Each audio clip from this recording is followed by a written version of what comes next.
kita bukan pengen kolegium sendiri, tapi kita menjaga yang namanya independensi kolegium.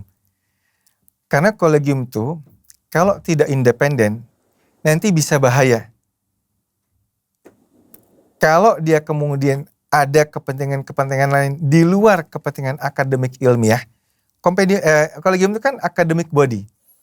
Dia standarnya harus mengacu standar kolegium internasional gitu. Oke. Nggak boleh ada kemudian permintaan atau perintah apapun yang kemudian menurunkan standar itu. Karena yang bahaya adalah nanti ke masyarakat.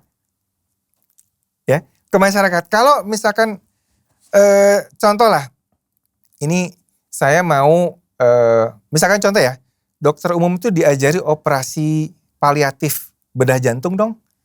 Supaya, karena banyak kasus penyakit jantung bawaan kritis itu di daerah. Sulit dirujuk, dokter umum diajari aja.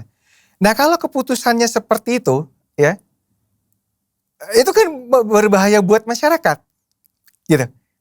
Ngerti gak? Jadi kita itu sebetulnya bukan buat kami sebetulnya. Oke. Menjaga standar mutu pendidikan dokter itu supaya tetap tinggi, itu adalah agar produknya itu juga nanti bisa berkualitas buat melayani masyarakat. Kira-kira gitu.